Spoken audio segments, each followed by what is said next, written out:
तो आज की इस वीडियो में हम लोग आपके लेके आए हैं क्लास 9th हिस्ट्री का chapter number 5 पेस्टोलिस्ट in the modern world का 1 शॉर्ट रिवीजन। तो दोस्तों एग्जाम के टाइम में याद करने में बहुत दिक्कत होता है। तो दोस्तों अगर आप लोग इस पूरी वीडियो को देख सक लेंगे तो इसमें हम आपको एक स्टोरी के फॉर्मेट में पूरा चैप्टर समझा देंगे। तो चलिए ज़्यादा समय ना गवाते हुए वीडियो को शुरू करते हैं।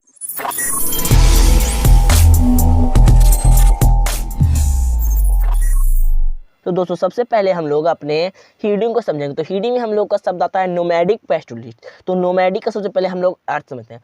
तो नोमैडिक उन लोगों को कहा जाता है जो एक जगह पर नहीं रहते हैं और एक जगह से दूसरी जगह घूमते रहते हैं अपनी जीविका को चलाने के लिए। तो इसके मैं आपको डेफिनेशन दे देता हूँ। Nomads are people who do not live in one place but move from one area to another to earn their living. और जो पेस्टोलिस्ट है वो वैसे किसानों को कहा जाता है जो जानवरों की देखभाल करते हैं और उनको पालते हैं। तो दोस्तों हमारे हम लोग का चैप्टर का सबसे पहला पॉइंट है pastoral nomads and there movement on mountain. तो जो सबसे पहला पेस्टोरल कम्युनिटी है जो पहाड़ों पर रहता है वो हो जाएगा गुज्जर बकरवाल्स ऑफ जम्मू कश्मीर। तो दोस्तों ये लोग हर्डर्स होते हैं, ये लोग गोट और शिप को पालते हैं।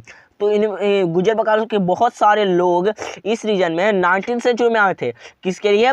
अब पास्चर चारा के खोज में 19th सेंचुरी में बहुत सारे लोग इस रीजन में आए थे और ये लोग सीजन जैसे जैसे बदलता है वैसे ही वो उस ग्रेजिंग ग्राउंड्स की ओर अपना मूवमेंट करते हैं। तो जो विंटर्स में ये लोग हाई माउंटेन्स पर रहते हैं। जब विंटर में जब हाई माउंटेन बर्फ़ से ढका रहता है तो ये अपनी भेड़ों को लो हिल्स ऑफ शिवालिक रेंज में चराते हैं। लो हिल्स ऑफ शिवालिक रेंज, वहाँ पे जो लो हिल्स ऑफ शिवालिक रेंज में जो सूखे जंगल रहते हैं उनको ये अपने जानवरों को चराते हैं। और जब गर्मियों के मौसम में और फिर पंजाल पासिस को पास करते हैं और कश्मीर की वैली में एंटर कर जाते हैं। और जब समर आ जाता है तो सारी बर्फ़ पिघल जाती है और तो जो नीचे हरी हरी घास रहती है उनसे इनके जानवरों का चारा चलता है। तो दोस्तों हम लोग का दूसरा पेस्टोरल कम्युनिटी है गद्दीस।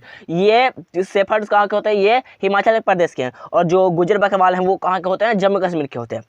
तो गद्दीस उनका भी सिमिलर साइक्लिक मूवमेंट होता है। वो भी जैसे गुज्जर बकरवाल अपना मूवमेंट करते हैं वैसे ही गद्दीस भी करते हैं। ये भी अपना winter low hills of Shivalik range में बिताते हैं और स्क्रब फॉरेस्ट में अपने जानवरों को चराते हैं। तो अप्रैल में यह नॉर्थ की तरफ मुड़ते हैं और अपने गांव में उनका गांव कौन सा होता है? लाहौल एंड स्पीति में अपनी गर्मियां बिताते हैं। और जब स्नो पिघल जाता है और जब रास्ते साफ हो जाते हैं तो सब हाई जो माउंटेन्स के मिडों से उस तरफ चल देते हैं। तो सितंबर में ये अपनी जर्नी दोबारा से चालू करते हैं। उसके बाद जब रास्ता रोक लेते हैं तो ये फिर से अपने गांव में, उनका गांव कौन सा था? लाहौल एंड स्पीति, वहाँ पे रुकते हैं। और जो वहाँ पे उन्होंने अपनी फसलें बोई थी वो गर्मी में जो उन्होंने वहाँ पे फसलें बोई थी वो काट लेते हैं और वहाँ पे अपनी सर्दी की फसलें को लगा देते हैं। और उसके बाद जब दोबारा वो अप्रैल में आते हैं तो फिर से वैसे ही अपना साइक्लिक मूवमेंट करते रहते हैं। तो जो दोस्तों जब हम लोग की तीसरी पेस्टोरल कम्युनिटी हो जाएगी वो हो जाएगा गुज्जर्स ऑफ घरवाल एंड कुमाऊं। हम लोग का पहला कौन था? गुज्जर बकरवाल ऑफ जम्मू एंड कश्मीर ना, ये है गुज्जर्स ऑफ घरवाल एंड कुमाऊं। तो जो ये लोग होते हैं वो अपने जानवरों को फॉरेस्ट में चराते हैं। जैसे कि विंटर में ये अपने जानवरों को भावर की जगह, एक जगह होती है भावर जहाँ पर पत्थर वगैरह रहता है, वहाँ पे विंटर में भावर पे चराते हैं। और गर्मियों में बुग्याल्स हाई माउंटेन मिडोज पर रहता है बुग्याल्स, वहाँ पे अपने जानवरों को चराते हैं। तो इसमें जो गुज्जर्स हैं ना घरवाल एंड कुमाऊं के, बहुत सारे इसमें से जम्मू के होते हैं जो कि 19th सेंचुरी में यहाँ पे आ गए थे अच्छे चारे की तलाश में।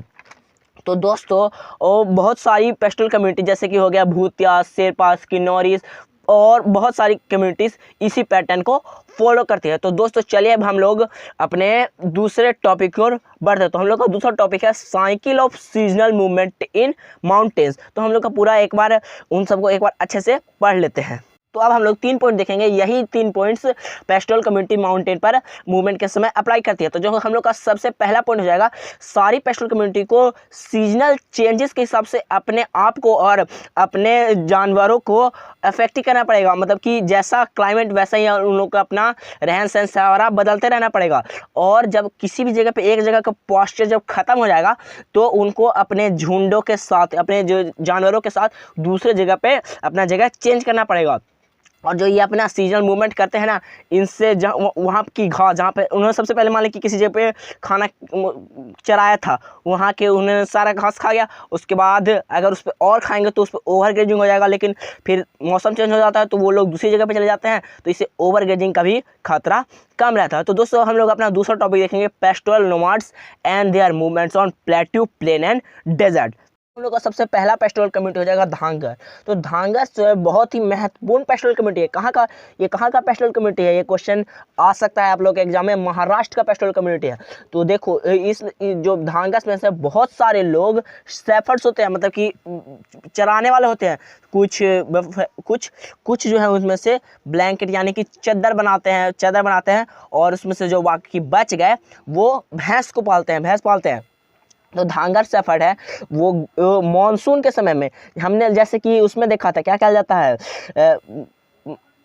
माउंटेन्स पे, उस पे जो मूवमेंट होता था वो किसके हिसाब से होता था, समर और विंटर के आधार पे होता था। लेकिन जो हम लोग इसमें पढ़ेंगे, इसमें जो मूवमेंट होगा वो मॉनसून और किसके, विंटर के आधार पर होगा। तो देख जैसे कि हम बता रहे थे आप लोग को, हम तो धांगस जो कहाँ के शेफर्ड होते हैं, धांगस कहाँ के शेफर्ड होते हैं, महाराष्ट्र के।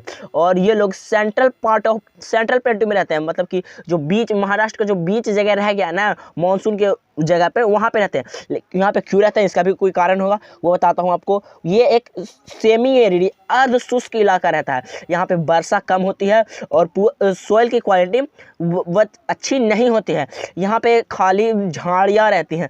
यहाँ पे उनको कोई भी क्रॉप नहीं हो सकता, लेकिन सिर्फ एक क्रॉप हो सकता है, बाजरा। इसके अलावा और कोई भी क्रॉप यहाँ पे नहीं किया जा सकता, इसलिए ये लोग यहाँ पे अपना बाजरा को शो करते हैं। और मानसून के समय में ये जो जगह है सेंट्रल प्लेट्यू ऑफ महाराष्ट्र, ये बहुत ही बढ़िया ग्राउंड रहता है किसके लिए, धांगर के जानवरों के लिए। और अक्टूबर के समय जो धांगर्स रहते हैं वो अपना बाजरा को हार्वेस्ट कर लेते हैं, काट लेते हैं, और अपना अक्टूबर के समय क्योंकि अब विंटर आने वाला होता है, मानसून खत्म हो जाता है, तो अब वो वेस्ट की तरफ ये सारे करते हैं। तो अब हम लोग देखेंगे कि विंटर्स में कैसे वो लोग अपना जीवन चलाते। धांगर्स विंटर में कौन जाते हैं, कौन एक जगह है वहाँ पे जाते हैं। ये बहुत ही अच्छा एग्रीकल्चर, यहाँ पे एग्रीकल्चर बहुत अच्छे से होता है। यहाँ पे वर्षा भी बहुत अच्छी होती है और यहाँ की सॉइल की क्वालिटी भी बहुत बढ़िया है। तो ये यहाँ पे जो धांगर्स हैं उनको कोनकानी पेजेंट, जो कोनकान के जो किसान हैं उनको वो वेलकम करते हैं, आने के लिए बोलते हैं। लेकिन आप लोग सोचेंगे कि उनको वेलकम क्यों करते हैं, ये क्वेश्चन भी एग्जाम में आ सकता है कि वेलकम क्यों किया जाता है। अब मैं आपको उसका कारण बताता हूँ। आप लोग सोच रहे होंगे कि उनको वेलकम करने से उनको क्या फ़ायदा, उनके जो साथ के जो जानवर होंगे उनकी फसलें खा जाएंगी वगैरह वगैरह।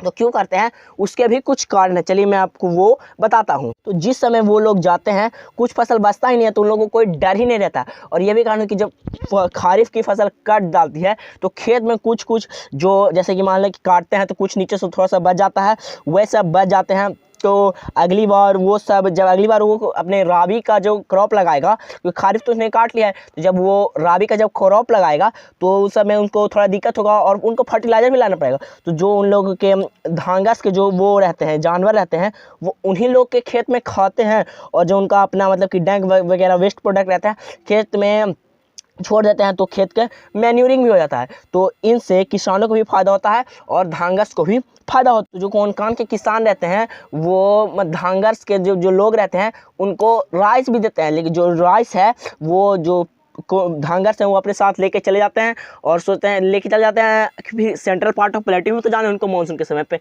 वहाँ तो और कुछ होता नहीं, सिर्फ बाजरा होता है। तो इसलिए जो वहाँ पे उनको से चावल वगैरह मिलता है वो लेके अपने घर यानी कि जो सेंट्रल पार्ट ऑफ प्लेट्यू है वहाँ पे चले जाते हैं।